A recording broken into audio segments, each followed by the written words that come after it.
Welcome to the Realm Kast. I am the Mortal Kombat fan, Tim, and with me as always is my co-host, our lore master, Yanni. Welcome, Yanni. Thanks, Phantom. Today we have with us a special guest. We have the stunt coordinator from Mortal Kombat Legacy Season 2, and also the director of the mysterious unreleased Mortal Kombat Generations, Garrett Warren. Welcome, Garrett. Yeah, thanks for having me, guys. Appreciate it. Thanks. We are so excited to have you on. Thanks for joining us. Yeah. This has been a long time coming. I know that. So, Garrett, tell us a little bit about yourself. Were you a fan of Mortal Kombat before you started getting involved in the franchise? Yeah, actually, well, the original Mortal Kombat was the video game was something I played an awful lot. And I was a martial artist, and that's what got me into the business, you know? So when Mortal Kombat came out, just like Street Fighter, of course, I was in on it. Loved it. Scorpion was my favorite, of course, out of all of them. I love ripping people's spines out and dangling their skulls, Predator and so forth. This is in-game, right? In-game, yes. All right. But more importantly, I have to admit, aside from playing the game back then, it was the fact that, martial arts was becoming bigger than life. We already were doing movies, but now we were in video games, and that was what made it an awful lot of fun. And then shortly after I started playing the video game, I started getting into the movie business. And then I started stealing from the video game. Interesting. What do you mean? Can you give us some examples? Dude, let me tell you something right now. Even the stuff that I did in Logan was influenced by like the cinematics that Mortal Kombat released. Let me tell you, their cinematics were absolutely brilliant. I was sucked in. I almost wanted to see more cinematics and be a part of the cinematic world than I was with the game itself. I loved the story, the fight scenes and the trailers and the commercials. For Mortal Kombat X, especially. Mortal Kombat X, I was just floored at like the fight between Scorpion and Sub-Zero. The one that's in the forest. It's really dark out and there's just... Oh, yes. Dude, and the fight was just so strong and so well done and just brutal. And the thing I like about Mortal Kombat is there's not a lot of moves that you have to do in a fight. It's pretty much a block and a hit, and a guy gets ripped to shreds, flies back and hits a tree, So it's not like a person has to block 5 times and then hit someone, then he gets hit, then he hits back. No, it's pretty much just cause and effect. And I love that. Maybe I've got ADD, but maybe I like, instant gratification. But I dig the idea that, and it's like the WWE. It's not a whole lot of blocks going on there. It's a guy who runs into a forearm and smashes to the ground. That's it. And we all know it's going to happen, and he does too, but yet he still does. And we all buy into it, So that's why I love Mortal Kombat. I love hearing your take on the games itself, because a lot of people might not realize, but you were stunt coordinator for so many movies, Logan, Alita Battle Angel, and things like that. So it's really cool to hear how you perceive Mortal Kombat as opposed to other guests that we've had on the show. Absolutely. In the season that I directed, which no one has seen yet, and I don't know, maybe they'll release it eventually, I tried to steal some of the filming techniques that they did, where they would crash zoom on someone and then they would x-ray into their bodies. So on the season that I did, we did some of that, Now, of course, we had a limited budget because we were just, we were a web series, but nonetheless, we did a little bit here and there, and it was really good. And my hat's off to the people that did Mortal Kombat. I'm telling you, man, that is some of the best stuff. I even stole that when I was doing Limitless. I don't know if you guys remember the fight scene in Limitless when we were down in the subway. All right, well, I stole the ideas of doing the crash zoom in when the guy shoves his fingers into the guy's mouth. When Bradley Cooper shoves his thumbs into the guy's mouth and fish hooks him and opens it up. There's a whole lot of crash zooms where we zoom into people's faces and we crash zoom out the other side. I stole that from Mortal Kombat. Sorry, guys, but that's... No, we love it. Yeah. Happy to see that sort of influence. Yeah, let me tell you, Mortal Kombat has been one of the greatest influences on my career, let alone me as a fan.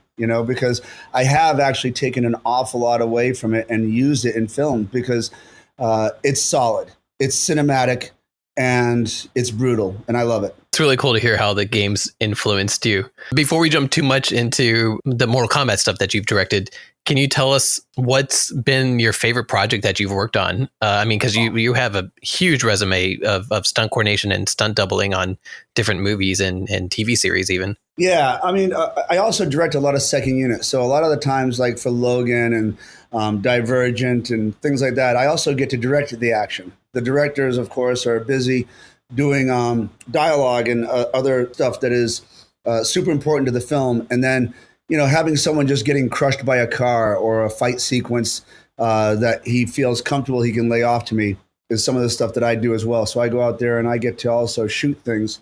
And so when you guys ask me a question like that, I almost feel like I want to like hit it back to you and go, that's an impossible question to answer. Yep, fair. Alice in Wonderland with Tim Burton was such an amazing experience. Tim is absolutely the nicest guy in the world, genius. Working with him and all the cast and all the producers was by far one of the greatest experiences I've ever had in my life. Yet at the same token, I did the first Avatar. I created history, guys. I mean, that was spectacular. And let me tell you, there is no filmmaker like James Cameron. James Cameron is the greatest filmmaker, hands down, that anybody can ever witness. You guys see the final product on the screen, which is great. Terminator 1, Terminator 2, Titanic. But let me tell you something. To watch him work, to hear him talk, and to see his process is infinitely enlightening, especially if you're a filmmaker. So I can't tell you, if you guys ever get to watch behind the scenes, do it. Find James Cameron, watch his behind the scenes, and you guys will get an education unlike anything else. Now, I did a movie called The Losers back a while ago. Yes, yeah. And I'm going to tell you something. I had the greatest time on it. And in that movie, I jumped off of a 100-foot crane with a camera following the stunt double for Jeffrey Dean Morgan as he grabbed the detonator in midair. And people don't know, but that was not CGI. That's all real, man. And we live in a day and age where everything is CGI now and people on a green screen. No, we weren't. We were 100% right in your face. I took a camera and I hit, terminal velocity and had to stop on a dime. And all of my insides kept going, but my body didn't, And we did that like 12 takes. And so let me tell you, if you ever get a chance to see, like on my Instagram, I had a video a while ago of me jumping off that crane with the camera in my hand and me stopping like, a piñata. It was ridiculous. The Losers is so underrated. It's got some great action scenes in it. Chris Evans is hilarious in it. I mean, everybody, yes. Jeffrey Dean Morgan is genius. Listen, I can't go on about it enough. I'm going to tell you it's great. Now, then you go on to like movies like Battle Angel. Mm-hmm. Battle Angel's underrated as well. Let me tell you, the cast is spectacular. Rose, I loved it. Chris, I mean, what a great cast. Robert Rodriguez is a genius filmmaker. And let me tell you something right now. He's so smart that he makes movies on his own desire. Where a lot of people have to sit down and be a part of a whole studio system, he doesn't. He is the studio. He owns his studio in Austin, Texas. He marches to the beat of his drum. He does what he likes. And my hat's off to him because holy mackerel, this guy, he's got his own slice of heaven. And people don't know that. He makes what he wants when he wants. That's brilliant, So then at the same token, I did a movie called Starship Troopers. In that one, I wasn't the stunt coordinator. I was the fight choreographer, and I was the stunt double for Jake Busey. And that's where I became great friends with Casper Van Dien. And that movie was spectacular. And in it, the stunt coordinator, his name is Vic Armstrong. Now, that's a name that not many people know about, but let me tell you, you should. Because Vic Armstrong was the double for Indiana Jones for Harrison Ford. He was the stunt coordinator on some of the greatest movies in history. Responsible for movies like Rob Roy and, go on. And I'm sure there's an awful lot of people that are young right now and have no idea about these things. And you guys should really start looking back at some films from back in the day, some of the action that was done and how they did it, because we risked our lives back then. We weren't on green screens. We were actually getting hit by cars and jumping off trains. I would actually, on Walker, Texas Ranger, when I was on that TV series, I used to do transfers from helicopters to moving trains and stagecoach fights. Yeah, exactly. There was no green screen, and it was awesome. So take a moment, guys, and look back in history. And, what I would suggest is, I'll tell you what, guys, I'll make it easy. Go research Vic Armstrong. Vic Armstrong is the godfather of action, if you ask me. That man is responsible for so many iconic moments that you guys will never, ever be able to fathom it. It'll blow your mind. And stuff we're probably never going to be able to see again either, with the way Hollywood's kind of transitioned to CGI and things like that. Yeah, the way it's evolving. Yeah, it's hard. And that's why my hat's off to Christopher Nolan. Christopher Nolan says, no, I'm going to shoot on celluloid and I'm going to do it all in camera. So I love that. and so does, but it pays off because I have to admit, his movies are an event. And so is Quentin Tarantino. He doesn't do CGI either. That man does it all in camera, and it shows. And, you know, God bless those guys. My hat's off to them. And then, listen, I also did a movie called The Master with Paul Thomas Anderson. And he is genius, guys. He did Magnolia, Boogie Nights, There Will Be Blood. It goes on. So Paul Thomas Anderson, look him up, watch his films. He is an amazing director. When I was looking through your resume, I noticed that one of the first things you did, you used to work as a stunt double on the TV show Raven. That's kind of funny because we recently had Jeff Meek on here, who was the star of Raven. Oh, Jeff! I love Jeff. He's so great. But I was curious on the pilot for Raven, Kerry Tagawa, who ended up playing Shang Tsung in Mortal Kombat Legacies. He and of course in the original Mortal Kombat movie, he was on Raven also. And I'm curious, did you happen to get to know him during that time, or was it later on? Yes, I did. He was a ninja. Oh my goodness, he was awesome. He was like a red ninja. And he was, and let me tell you, to work with him back then, he wasn't as big at the time, but he was kind of big. And it was just brilliant because I was super like, you know, chop sake movie, Hong Kong aficionado. And I thought he was just the best thing since sliced bread. And I also got to work with Lee Majors. And you guys don't know who that is, or do you? Actually, the name sounds very familiar. Oh, man, breaks my heart. Oh, right. Lee Majors was the Bionic Man. And then he... Yes, okay. So let me tell you, growing up, I used to watch the Bionic Man, and I used to want to be the Bionic Man, and I used to like make that noise. No, no, no, no, no, no, no, no, no, no, no, no, no, no. He would like punch someone, and you know he'd run, and it would go na na na na na na. He'd make this music, and it was just the greatest series. I watched it recently, and it really is kind of hokey, but it's simply brilliant, guys. And I'm telling you right now, to work next to him. I felt like I was working in the shoes of greatness. He was unbelievable. But yeah, Jeffrey Meeks, I was the stunt double for him. That was my first job really in the business, to tell you the truth. And I was a karate competitor. You know, I just won the World Open Taekwondo Championships at the time. And these guys came to me saying, hey, we want you to double this guy, because I was throwing kicks that not many people could do back then, you know, like backflips and breaking boards and stuff.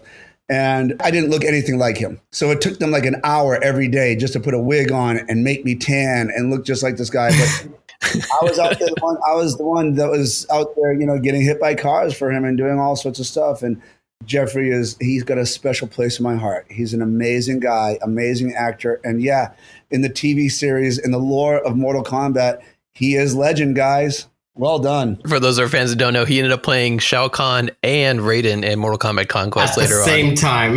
No, Literally. No. I'm so happy that you guys have such good background. I dig this, man.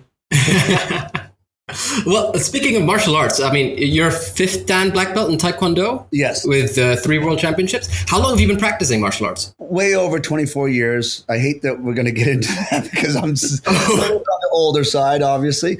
You know, but definitely like my style choices have changed a bit now in my life. I'm more Muay Thai than I am anything right now. And I'm a little bit more like close quarter battle kind of stuff. So somewhat jiu-jitsu, somewhat, you know, Krav Maga-ish. And it really kind of serves its purpose to a film standpoint. But yet I still did some wushu when I was younger. I did Kempo, you know, and I was a very big fan of all the martial arts back then, and they've suited me very well, even to this day. But I'm a little bit more grounded, and I'm a little bit more, you know, I like to see if I can crack a skull instead of throw a flying kick. Yeah, going from flashy to, I guess, more, straightforward. Exactly. Is there like a martial arts style that you've always wanted to learn, which you haven't had a chance? Not really. Tell you the truth, I think that even when I was helping prepare Jessica Alba for Dark Angel, you know, James Cameron had me go out there and learn all different kinds of martial arts to try to teach her different styles. I guess, you know what? There is a style that I never really studied that I wish that I did. And the Spetsnaz does this Russian style, and it's really weird. I wish I had taken the time to go out there and learn from a teacher. I just did it off of videos, really. And if you ever get a chance to see some of the stuff that the Russians do, I don't necessarily know if it's practical or not, but it's crazy and it's wild. Then there's another style too, the original style of martial arts. It's this Indian style.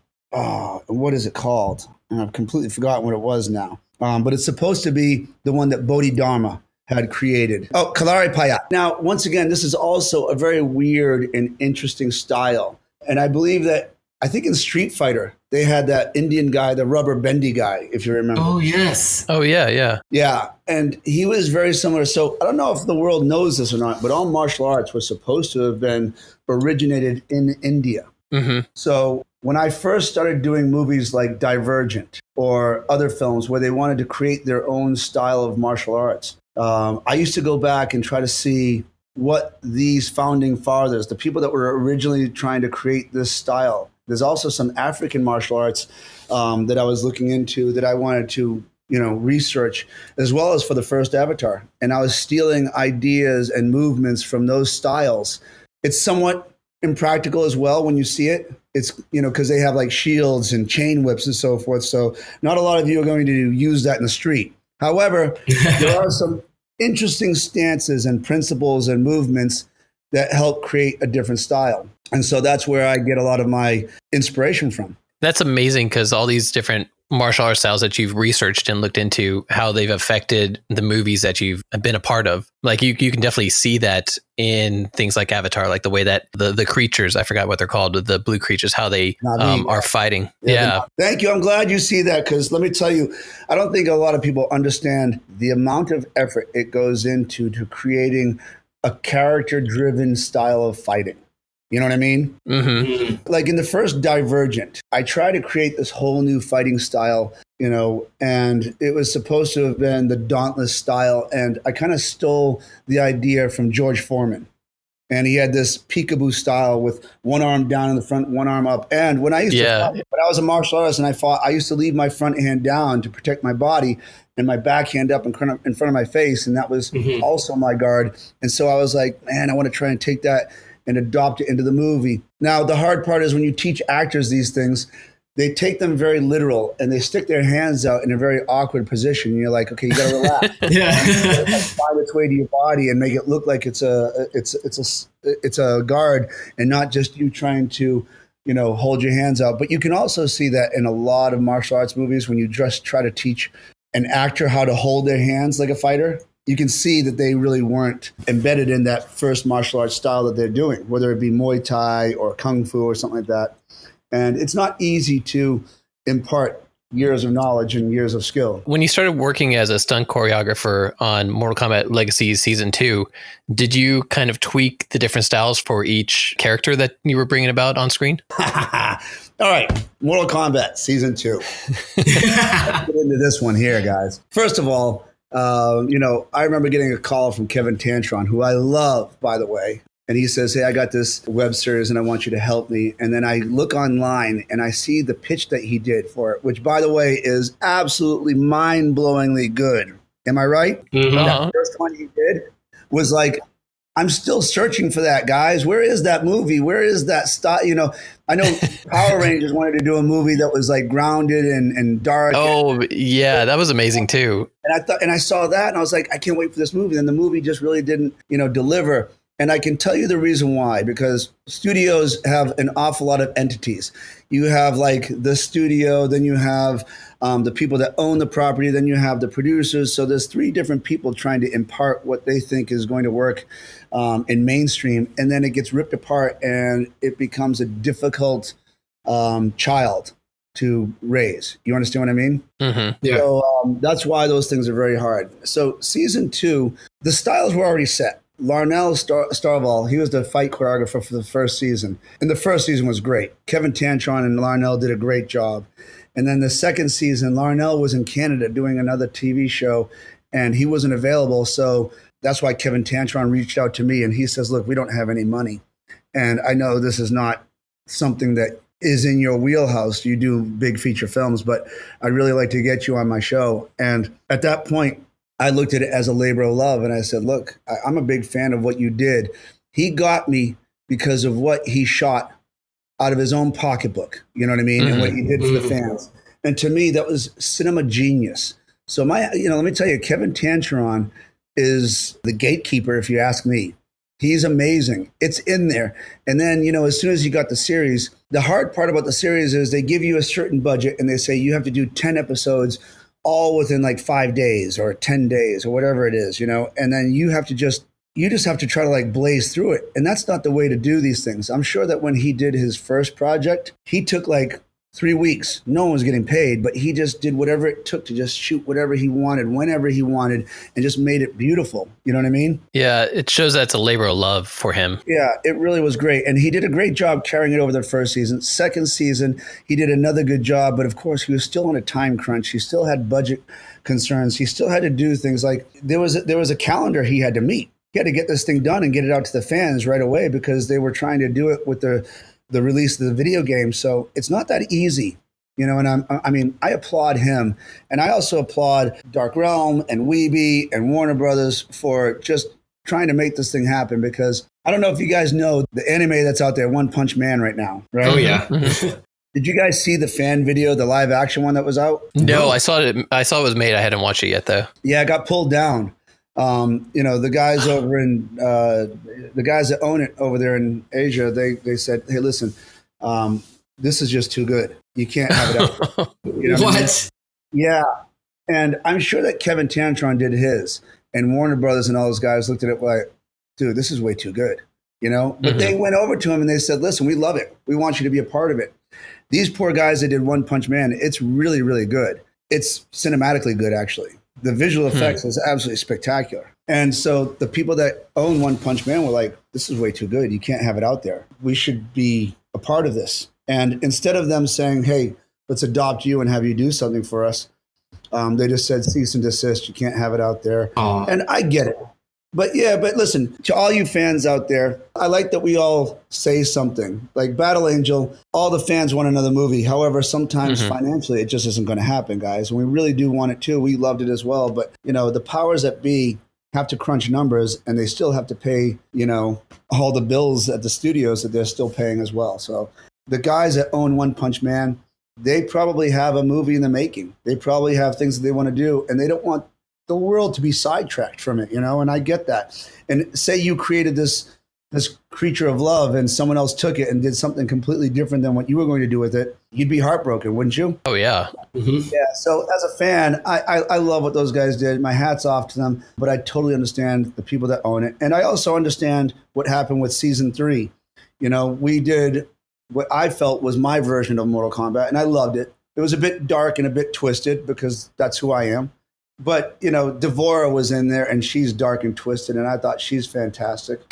Ooh. I was utilizing that, and I really like what we had made, and I'm not allowed to talk an awful lot about it, but I can tell you this. It was a labor of love for me. I dug it an awful lot. But I do know there's a lot of people that own it, and they all wanted it done a certain way and released a certain way, and it had to serve certain purposes, and nobody could come to grips on what they were doing with it. As you can see with One Punch Man, it's not like Kevin Tantron days anymore, guys. It's not the Wild West. This is big business now. People own it now, and it's not like you can just post fan videos anymore. Yeah, and that's been like very evident with things like you said, like the Power Rangers video. Even there was like the Deadpool leak, which made them greenlight the movie. It was all because of these demo reels. Yeah, and it's all changed. Mm-hmm. That Wild West is gone now because everyone said, whoa, wait a minute.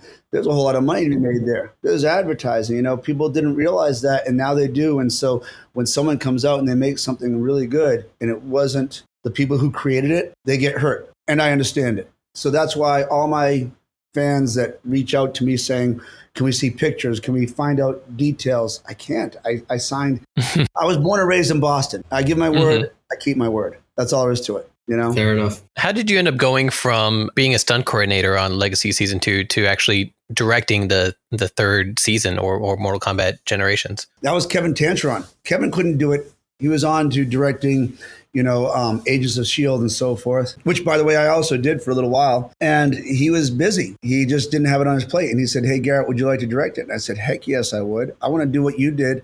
And I want to try to keep this thing going. And I, of course, did my own style of it. Some of the fights are really brutal. Some of them are really nice. Some of them are fun. There's a lot of lore in there. Ooh. I think I broke a couple rules, so some people might get mad at me, but we'll see what happens. But, it's one of those things where it is a web series. And, it's not like I was getting paid to be this one-way guy. They were like, come in here and do what you do best, and let's see what you can do. And they did that for me for Logan. They said, hey, we love your brutality. We're going to let you go. We're going to take the leash off and let you do what you can do. And I did. I ripped heads off. I tore arms off. Now that you mentioned all of this, I can look back and think, wow, yes, I can definitely see the MK influence in Logan. You get it? Yeah. Everybody loved Logan too because it was the first time that you got to see Wolverine unleashed, rather than the PG-13 versions. Yeah, I think that's why they called me in, because I do have somewhat of a name as being one of the most brutal and nasty, and I tip the scales of what can be shown on film, because there were certain things in Logan that I wanted to do that we just didn't do. Like, he was supposed to stab someone in the head with his claws, and that person gets stuck on him, and then he was going to use that person to keep punching other people in the face. And he was going to take that guy, and when the guy fell to the ground, he was going to use that person's head to just keep crushing another person's head like a squashed melon. You know what I mean? And it was really, it was nice. It was ugly. It was awesome. And to me, that is my art. That's my Picasso. How did you actually start your career? How did you get involved in being a stunt double and then eventually stunt coordination? I worked at a gym, and I was teaching a lot of like celebrities and producers, martial arts. And I was teaching, Taekwondo classes at the time, as well as competing. And so I was constantly in front of people throwing really flashy kicks, like 720s. And, a lot of martial arts trickers now, they do things that I can't do. But before there was tricking, there was me. And there were people like George Chung and Stephen Ho and Larry Lamb. And we were like the original people. And I wasn't even the original compared to them. They were even like an Ernie Reyes Jr. I don't know if you guys know who Ernie Reyes Jr. is, but he was the tricker before anyone else was a tricker, And before there was Ong Bak, there was us. And that's why producers saw me and said, holy mackerel, here's a 6'1" skinny white guy that can do a lot of the things that these other guys are doing. You're a perfect double for certain people. We should use you. And that's what got me into the business. Vic Armstrong found me, had me double Dolph Lundgren in Army of One and Starship Troopers. And I also worked doubling Crispin Glover and Charlie's Angels. I was the creepy thin guy double. Oh, yeah. And that's what got me going. That's how I got in the business. They saw this person that had a certain skill set and they used me. What is a tricker? I'm not familiar with this. Wait, you don't know what a tricker is? I'm not familiar with this term. No. You're going to find this whole new subculture and you're going to get lost in it. Because these guys are awesome. I was trying to get into it and then I left the UK and I can't do it here. So, oh man, let me tell you, in the United States, there's a ton. So look, martial arts trickers are guys that go out there and throw all of those crazy tricks that you see on videos where people do like these spins and these backflips, and there's things called box cutters, and you have no idea. I don't know how to explain it other than, how parkour is crazy now and people do crazy things? Mm-hmm. That's the same thing. There is this it's not a traditional style of martial arts. It's gymnastics and acrobats meets martial art. It's sort of like dancing in a way as well. And I think that it was, personally, if you ask me, it was born out of wushu. Mm-hmm. So if you guys know what wushu is, mm-hmm. and those guys do butterfly twists and land in splits. Yeah. And they'll do like 360s and throw a kick and then land in another split and then they'll do a flip out of it. So tricking was born in wushu. And then these American kids took it and Americanized it.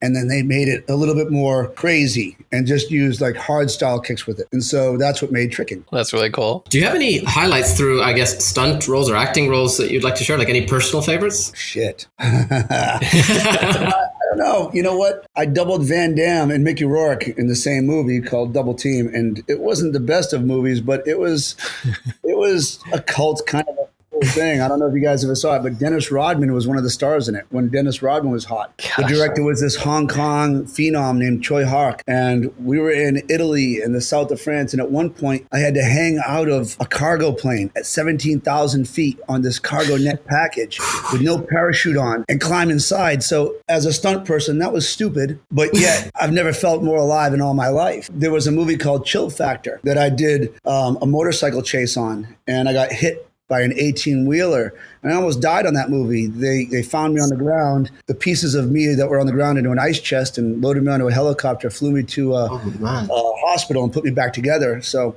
that was a highlight as far as craziness. There's some seriously like amazing things that I've also done as far as like, I did a movie called Lincoln. with Steven Spielberg. Mhm. And to me, that movie resonates way beyond the film itself. That tells the whole world that here is this amazing person. Abraham Lincoln was one of the greatest, if not the greatest president of all time. And he was doing something that not many world leaders anywhere on this globe were trying to do. And he was trying to make equal all people, men, women, you name it. He was a great man, and he took no bullshit. He was like John Wayne became president. You know what I mean? So I was a very proud person when I got to do that film, not for just the action that we did, but for the thumbprint I will get to leave in cinema. That is immortality, if you ask me. I'm super curious now because you've gone from like high octane Mission Impossible type stunts to Steven Spielberg's Lincoln, which isn't known for its stunts and things like that you did in the movie. What was your role in Lincoln? I was the stunt coordinator, and there's a battle sequence. There is a war in the rain in these pits at the beginning of the movie, and you see people's faces getting shoved under the mud and, killed. And I remember when Steven came out and he says, so how are we going to do this? I want to have a person's boot on someone's face, and I want to push his face down into the mud, and I want him to wiggle until he runs out of breath and then dies. How are we going to do that? And I said, we're going to do that. That's amazing. We're going to do that. Well, what do you mean? I go, I'm going to have a guy that can hold his breath, get shoved down into the mud, and he's going to wiggle, wiggle, wiggle, and there'll be a safety. Like if he feels he can't do anymore or he inhales the mud, he's going to tap out on the mud up above. And he's like, oh, okay, well, let's see. And then we did it. We shoved this guy's down. Now, let me tell you something.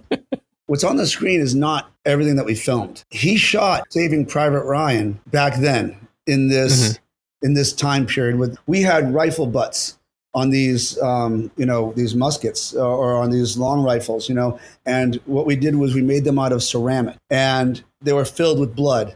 And you'd run over to a stunt guy and you'd slam him in the head with the butt of these rifles, and it would break open and the blood would go everywhere. But the pieces of ceramic looked like bone. It looked like we split the guy's skull open. It was so bad. And because Steven wanted to have it be PG-13, he was not allowed to release most of the stuff that we did. Wow. Hatchets. I took hatchets and buried them into people's collarbones that were the same thing. They would just break open, and you'd have to hold it there, and it would represent that the hatchet's inside the guy's collarbone. And this was all in camera. And you'd see blood go everywhere and bone go everywhere.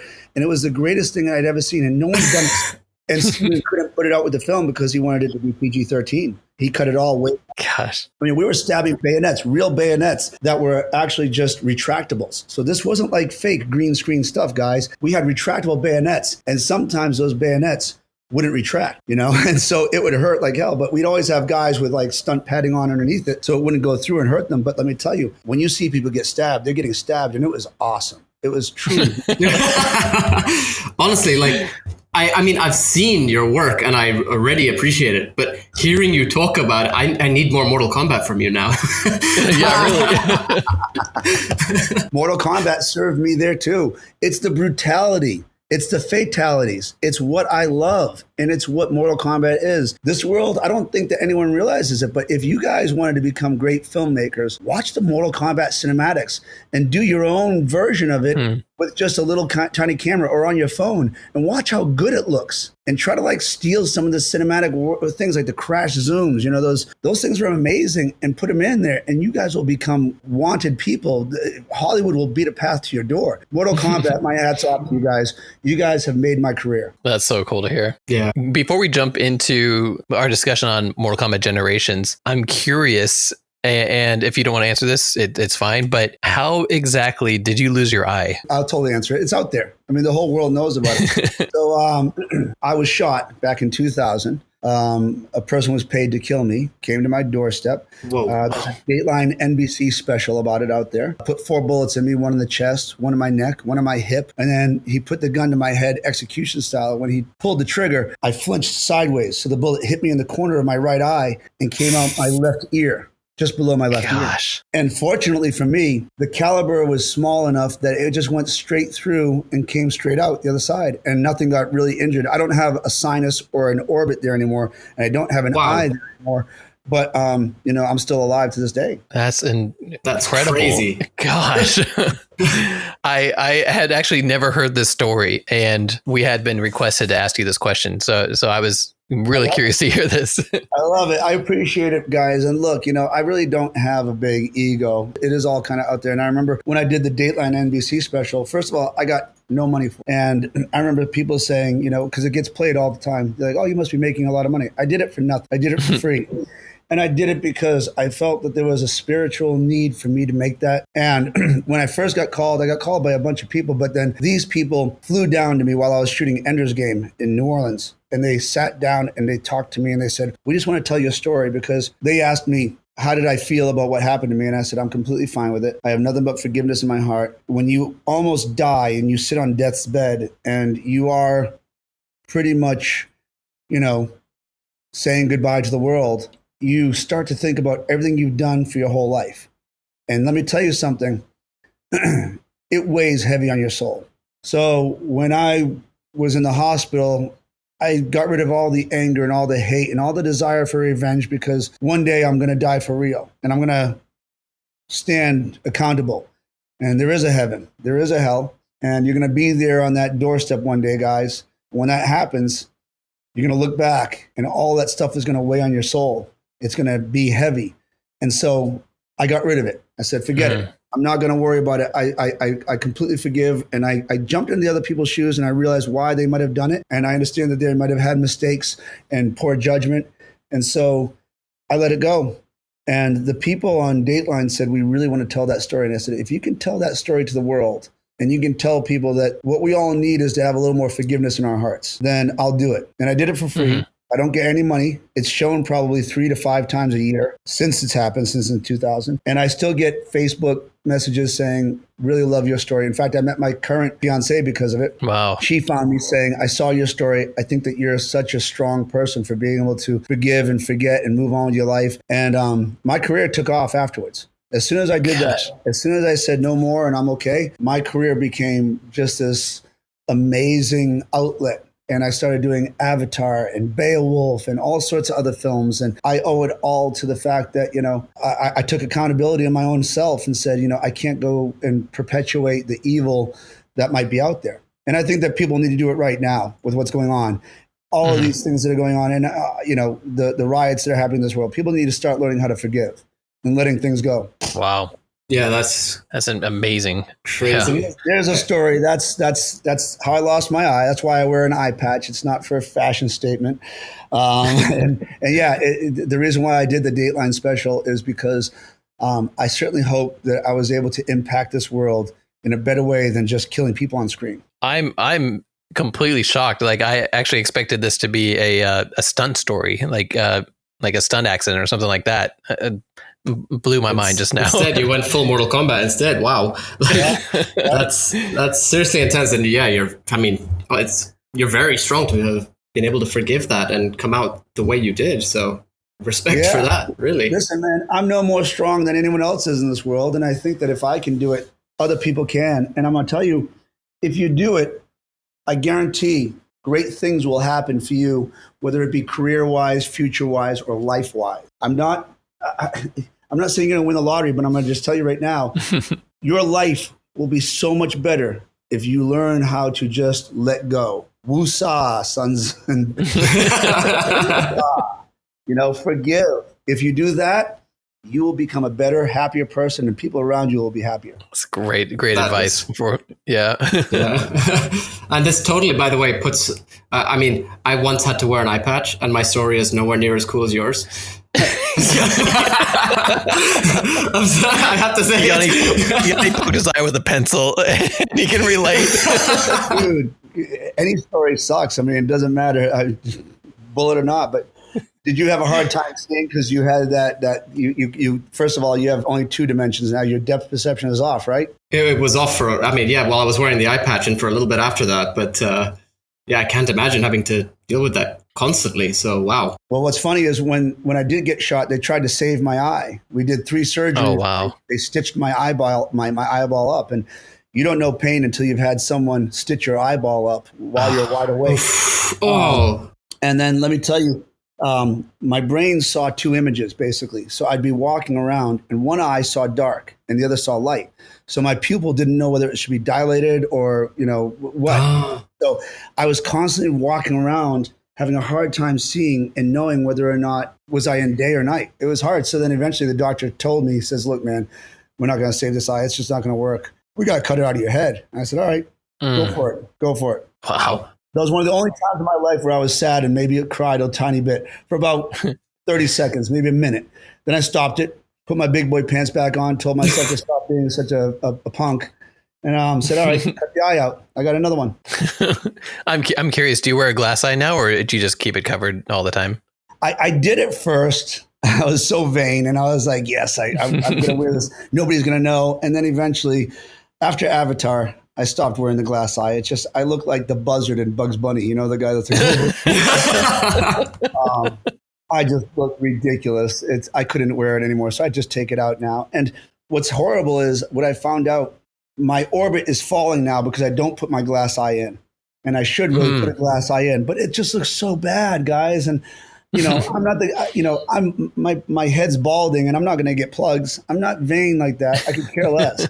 I was never born a pretty looking guy, Have you never been tempted to wear a sort of Kano implant? I did actually, especially one time, a little like snow globe one. And we put a little Santa Claus in, giving the finger, and it was a snow globe. And I was able to shake my head and look for it. And I can't find that anymore, and I wish I could. Oh my gosh. I love it. I love that you took the opportunity to do it, seriously. I didn't want to do the Kano one, like a Terminator one, but that needed a battery pack, and it was an awful lot of effort. And I was like, forget it. And then at one point, there was a movie called Cranked. Right, Crank. With Jason Statham. Yeah, I got hired so he could shoot me in the eye, and we wound up doing it in the movie. They were going to put a fake eye in, and they were going to drill a hole, and he was going to shoot me in the eye, and it was going to pop, and it was all going to be in camera, and we wound up running out of time, and I would have loved to have done that. And what's funny is also there was a movie called The New World, and there's a director named Terrence Malick who is absolutely genius. He did a movie called Thin Red Line that is spectacular. Yeah. Anyways, I got brought in so that I could be shot in the eye with an arrow, basically be laying down on the ground and have an Indian come by, grab the arrow out of my skull and put it back into his quiver so he can keep on fighting with it. You know what I mean? God. Wow. So I was all about it. I was like, yes, let's do this. I'm a big fan of that. And even to this day, like the person we used in Logan, I use people that have one arm or one leg gone, and we blow them up or we rip them off or whatever it is. We do it for real. Yeah, I remember hearing about that you would were they hiring people with physical conditions for Logan. That's right. So we could rip off legs, rip off arms. We could do it all in camera. It's gosh, it's the way to go, guys.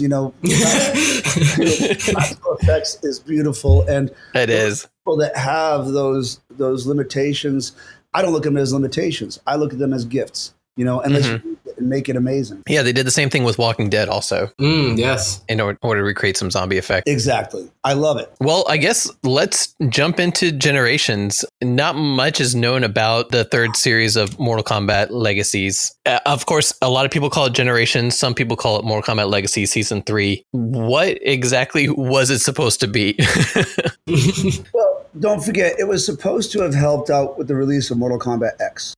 So it had a lot of the new characters that were coming out with Mortal Kombat X. And my unfortunate dilemma is that I'm not allowed to speak because, like I said, I signed an NDA about much of anything, right? But, Ed Boon is spectacular. Love him. Love everything those guys brought to the table and everything.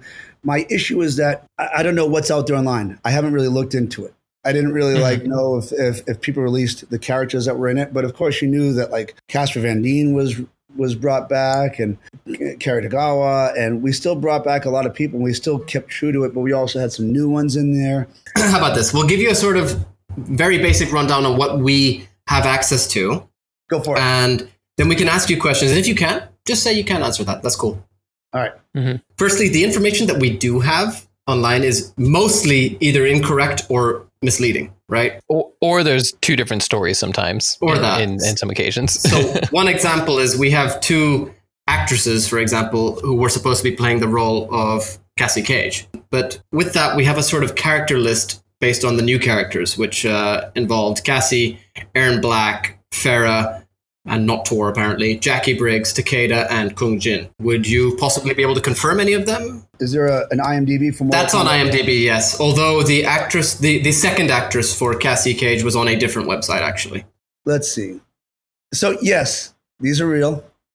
Okay. So Haley was definitely my girl, but I don't know if I'm allowed to say, but Haley was definitely in it. Okay. I can tell you, Haley is definitely in it.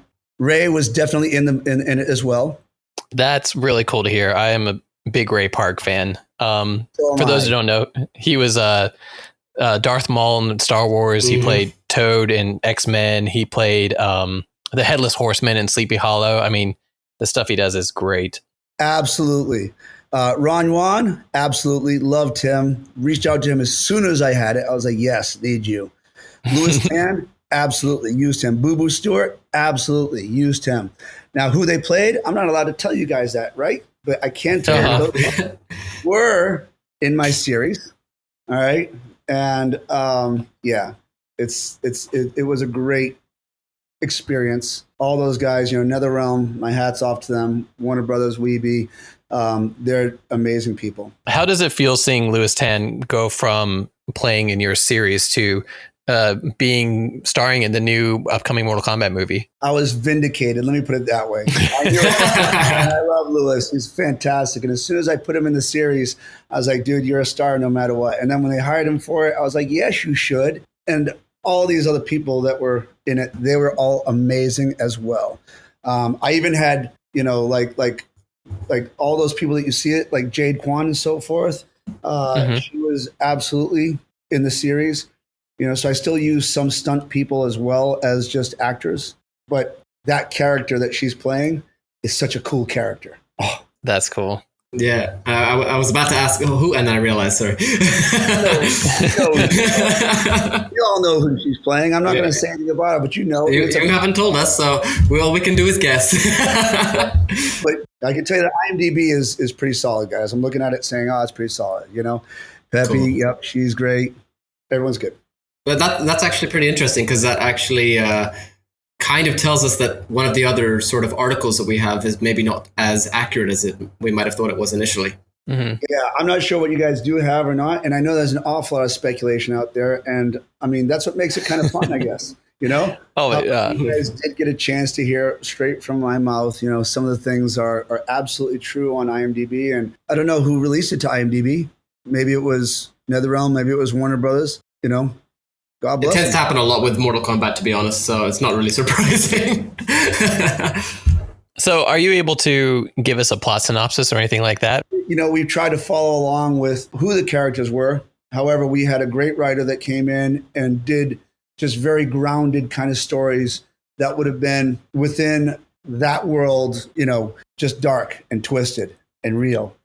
Mm-hmm. It was very much like what Kevin Tantron would do. Let me put it that way. Oh, okay. So in that terms, it would have basically been a sequel to the Legacy series, but more so along the lines of Mortal Kombat X rather than Legacy, which focused on Mortal Kombat 9. But also Correct. Separate from the game itself. Exactly. There's a lot of boxes you have to tick. You can't show them what's in the game, but you have to use the characters, but it can't be the exact same thing. So it was one of those things where we had to just try to come up with the content that would tick all the boxes for all the people, for Weeby, for Warner Brothers, for NetherRealm, and, so on. So Mortal Kombat Legacy didn't exactly fall in line with the video game lore. Even though it got a lot of fans interested in the video game, it doesn't line up exactly with the older fans of the video game series have grown to love about Mortal Kombat storyline. So I'm presuming since X was more of a follow along to Legacy, it doesn't exactly fall into the Mortal Kombat lore either. That's right. Is that safe to say? It's safe to say. You're absolutely right. We had obviously Mortal Kombat Legacy Season 1, Season 2, and then Generations, which was meant to sort of be a continuation of Legacy. What was the reason for it being called Generations rather than Legacy? Well, because don't forget, Mortal Kombat X had kids, right? I get that. I just find it very interesting that, say you have a series, right? And it's called something specific, it's weird in my eyes to go from that name to suddenly changing it to another name. Although I do like the actual reasoning for Generations, and I think it was a great name. It's just very interesting for me to see that change. Yeah, for us, it's, look, you've got Takeda in there. You've got kids, Jackie Briggs, Cassie Cage. So our job was to tell the world that this is the continuation. It's the future, growing up. One thing from leaked photos that have come out from the different actors and actresses in the Mortal Kombat Generation series, one thing I noticed was a lot of the costumes in it are very, very accurate. Video game accurate. Exactly. So yeah, was that your decision? Because I mean, they look amazing. They look perfect, honestly. That was my decision. It was a labor of love to get that to happen. Oh, that's so cool to hear. We walked into a set, and the props that we were going to use were not exactly dead on. And I only have 10 hours in a day, and it took us like 2 hours just to get them dead on. And I feel that I attribute that to James Cameron. I brought my whole, he's very precise, and he's very intent on bringing reality to everything that he does. And so I brought that into what I was doing with Mortal Kombat 2. And I was like, no, man, this has to be real. And if this character would throw it, it has to look like it would be working. Wow. That's so cool to hear. It's just so heartbreaking that we never got it. Yeah. Let me tell you something. Don't forget, guys, it is a web series. So I don't want to get your hopes up too much. It's not going to be this bomb diggity thing, because these episodes were all of 8 to 10 minutes long, right? Mm-hmm. Mm-hmm. But it was true. It was real, and it was a piece of me. It was 100% where I was given a script that was signed off on by the powers that be, and I took it and made it my own as well. And then I brought some amazing actors in that I felt could deliver not just performance, but also the action that the world needs to see. And to me, don't forget, story is everything. If you don't have a story, then what good is watching? You don't just want to see action. And to me, what I try to do is I try to create stories that were like Lord of the Rings. It gave you a breadcrumb that made you want to know more and stay tuned and wanted to know what was going on next. Yes. See, that you just put it into words perfectly. But many people say, when we're talking about, say, the lore and story of Mortal Kombat, oh, it's just a fighting game. Why do you care about the story? The way you just described it is exactly why. Mm-hmm. It was a puzzle that you guys wanted to solve. You wanted to get the ring to the mountain to destroy it. And along the way, you were going to have so many things that were going to lead you to another thing. You were going to get a clue that led you to another piece, and it was going to open up more information that you guys... So you were going to basically play Legend of Zelda, you know what I mean? Or Mortal Kombat. You were going to be... The one thing would lead you to another, and then you'd have epiphanies. And that was my job, and this series was that. Had the series actually completed and gone through post-production and everything, or did it kind of stop along the way? Oh, no, it's done. It's 100% visual effects. It's done. Music. I even had a new Mortal Kombat theme song made. Oh wow. Yeah. And it was this bomb EDM / trap amazing thing. Oh, it was like... Oh man, like at the time I was into so much trap music, and just I wanted to steal the opening to The Purge, that sound. I wanted that in the song, and I wanted people just slamming you with this new Mortal Kombat kind of thing. Who did you bring in to do the music for it? I'm not allowed to say. What do you want me to say?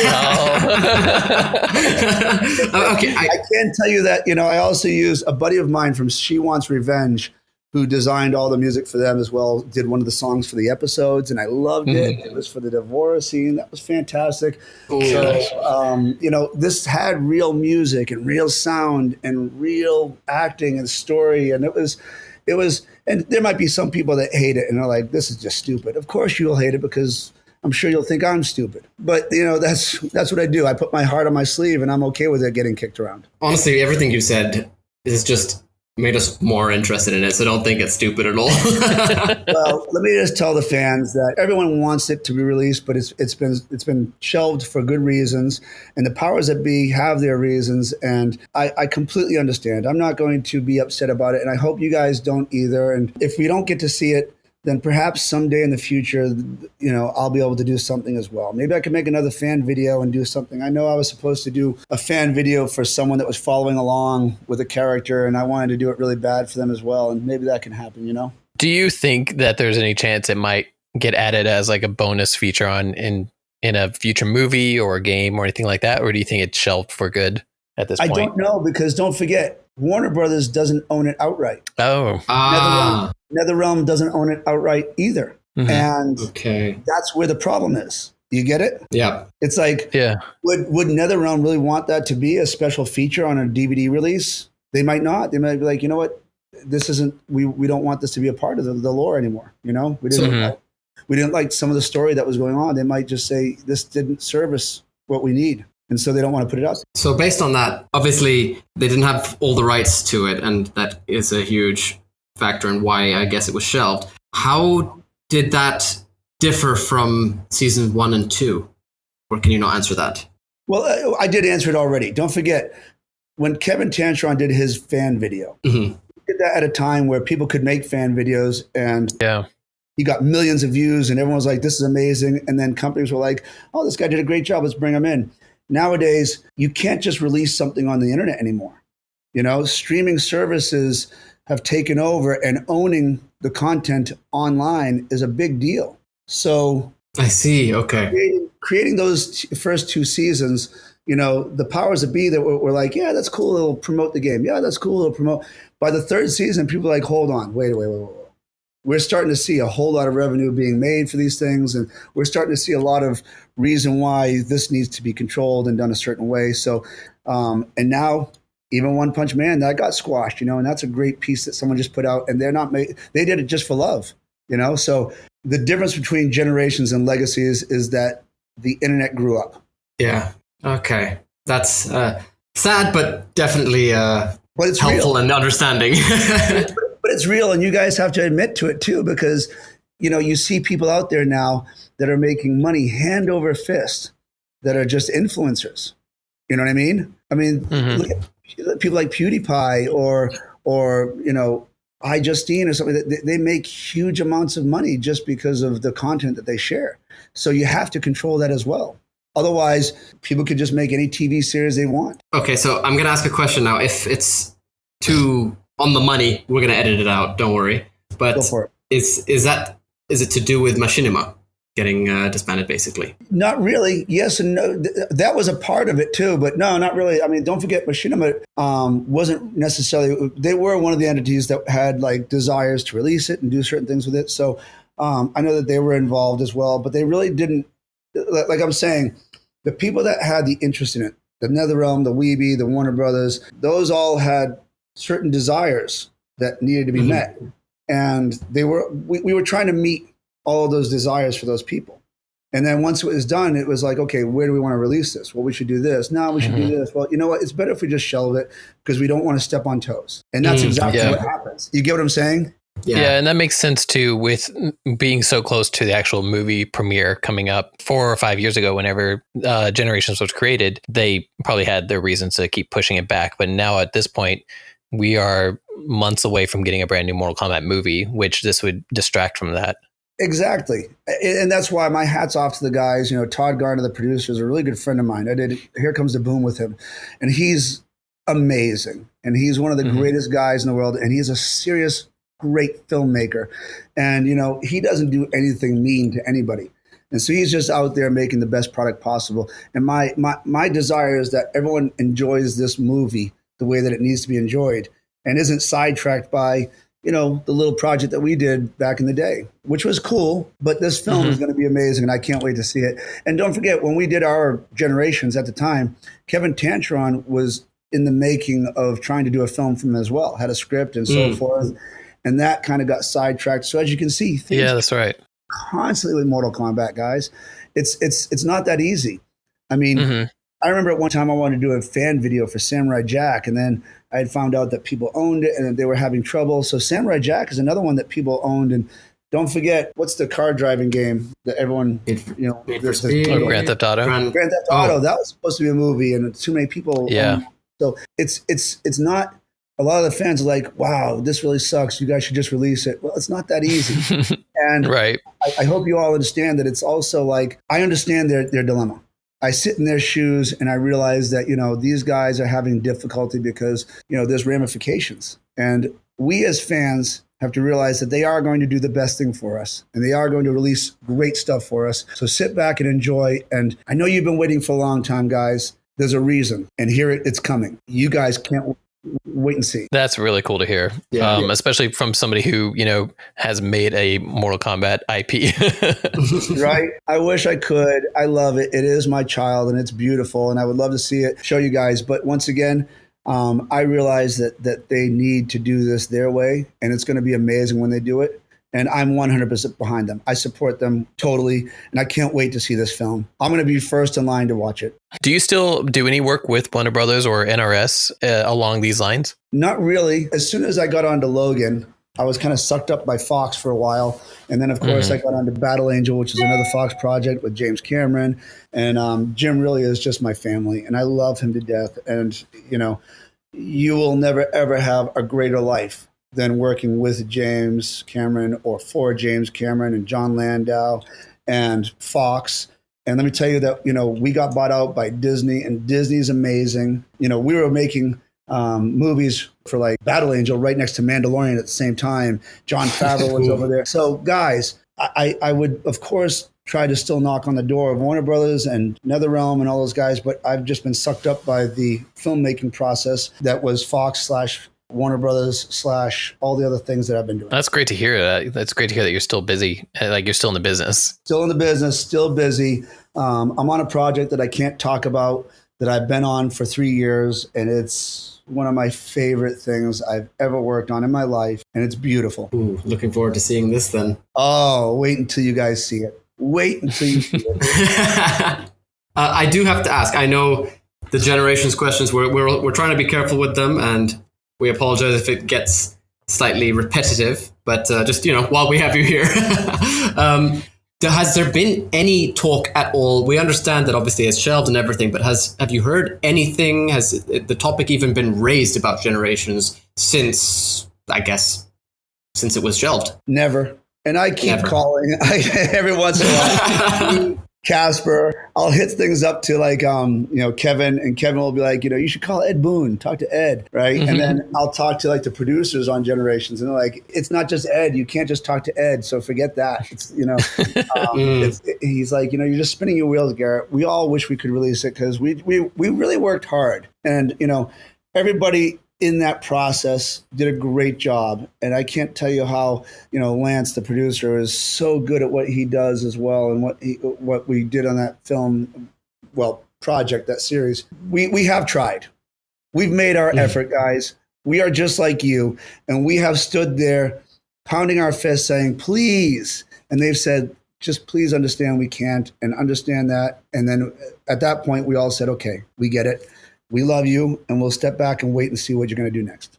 Honestly, we love that you've been asking and following up on this. We're like, obviously it's not going to happen, but we still really do appreciate, firstly, that you've actually followed up on things as well as even just did it in the first place. For everything that you've told us over this episode sounds like it sounded amazing. It sounded like exactly what we've wanted. Thank you. It's fun. It's good. The actors are good. One of the things I can tell you is that for a while there, I had posted like little things that were already on the internet, and I had said, release the greatest thing that has not been released. I used to like that, hoping that someone would get traction and people would go, oh, yes, let's do this. But once again, I never did it in a hurtful way or a spiteful way. I've never broken the NDA. I have so many photos that I did take, and I will never release them. Trust me. I give my word. I keep my word. That's born and raised, I'll take it to my grave. Yeah, the fans definitely want it. I'll say that. I love you guys, and I'm loyal to you as well. But don't forget, I also have to be loyal to other people. And it's one of those things where loyalty is the most important thing in this world. It really is. Your name is the most important thing in this world. And if you tarnish that and you destroy it, then you've got nothing left. So it's really great to have, somebody who has done stunt coordination and has directed a series like this. like one of the famous stories from the 95 Mortal Kombat movie was how Robin Show got his ribs cracked while in a fight scene with Keith Cook. And I'm curious, have things kind of evolved as far as stunt coordination in order to prevent accidents like that, or are there new safety regulations in the industry? Well, let me just say, and real quickly before I forget, because I love that you guys brought up Keith Cook.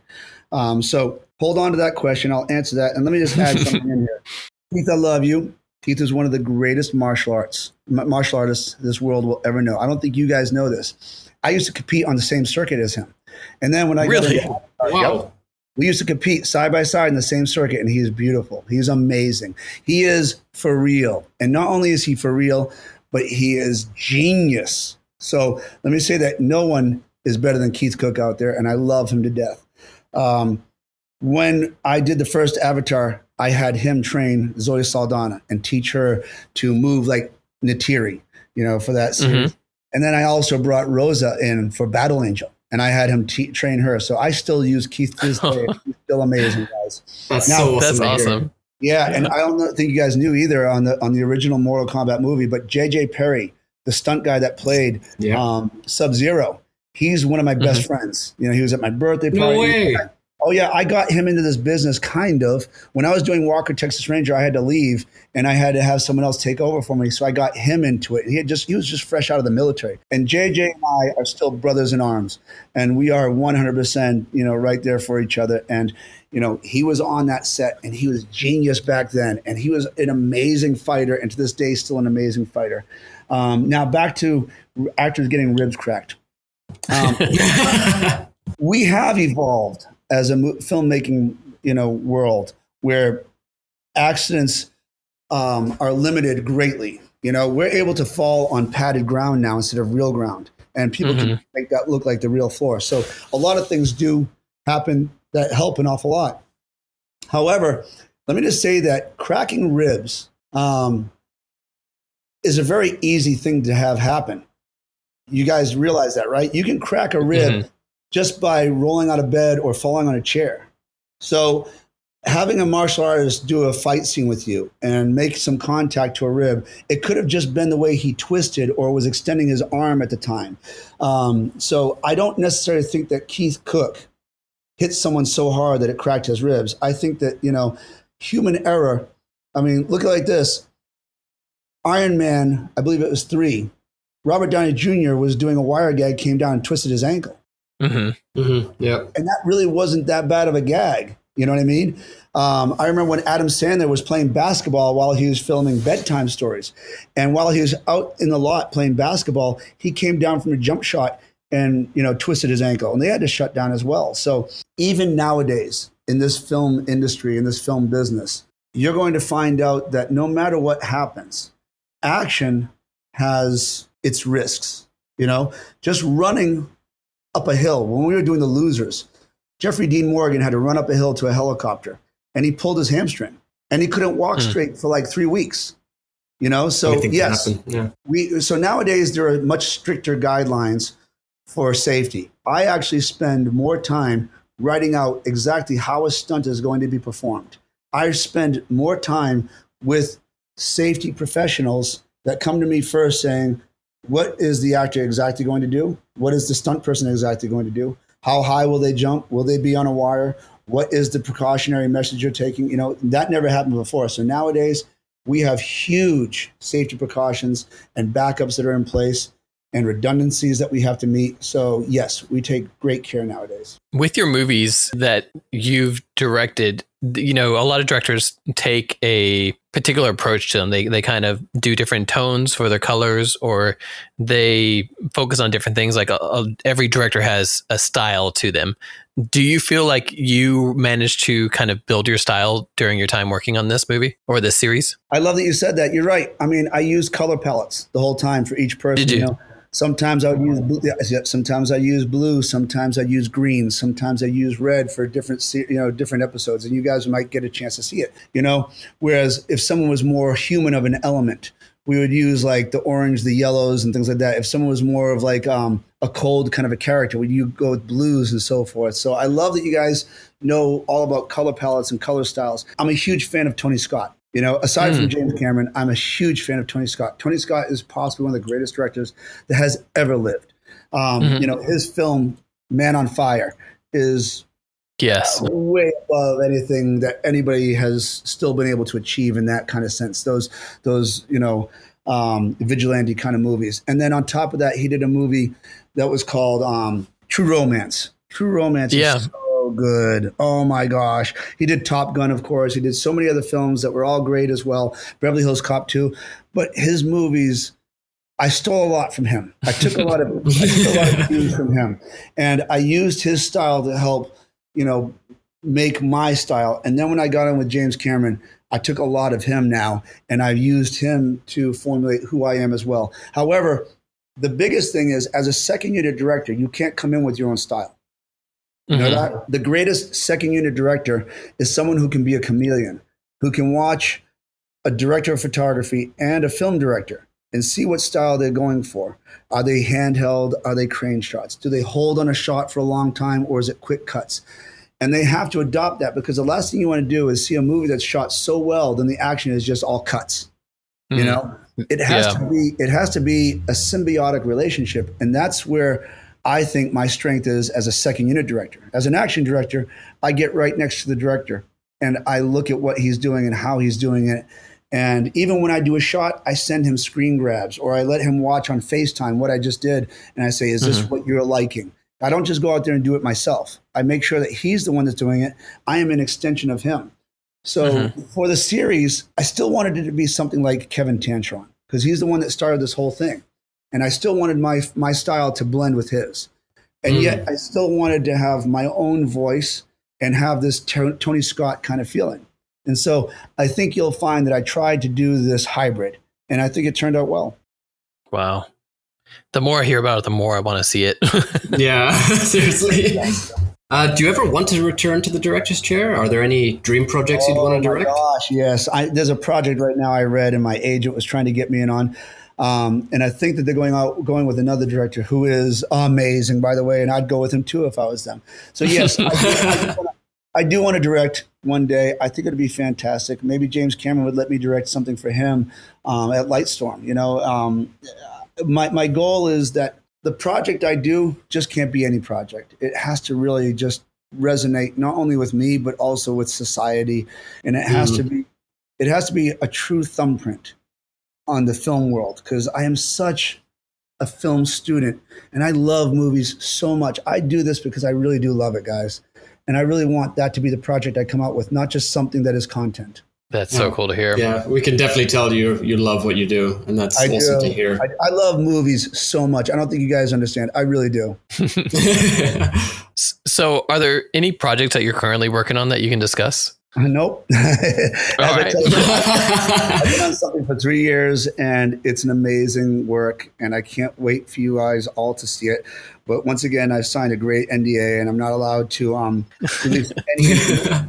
But I can tell you that I'm a very big fan of what Lightstorm Entertainment is doing right now with their Avatar sequels, and John Landau and James Cameron. I can't wait to see what they do with their project. Yeah, those are going to be amazing too. Can't wait till they premiere. And we'll keep an eye out for your project as well, for sure. Well, hopefully one will come out eventually in the future. But right now, I just think that, you know, if you guys follow along with John Landau, the producer of Avatar sequels, and James Cameron, you guys will see some amazing stuff that I'm a very big fan of. That's exciting to hear, because I enjoyed the first Avatar, but now that they're making so many more, I'm interested to see what they do with the series. Yeah. I hear nothing but great things about it. And once again, like I said, I'm not allowed to say anything about anything that I'm working on, but I can tell you, you know, that's something that I'm looking forward to. So before we let you go, what is your favorite Mortal Kombat finisher, fatality or brutality? Rips the skull and the spine out. Yes. Right? That was it. That was my favorite of all time. I mean, like I said, I stole that and I keep on using it. And one day I'd love to do it. I wanted to do it on Logan, and it was just too much. I couldn't do it. But as you know, I had a lot of heads. I had the little girl, you know, I had her chop off a head and throw it to people. So, you know, as you can see, I mean, when Predator used to do that and rip the people out and then, you know, like steam clean it, I was like, man, that's awesome. You know, so that's my favorite. That's a good choice. Where can our listeners find you? On Instagram, I'm Garrett X Warren. And, I still post some things from films. I'm not allowed to post a lot of stuff, but I do a lot of photography as well. So they'll get to see some of my photography. On Facebook, I have a page, Garrett X Warren as well.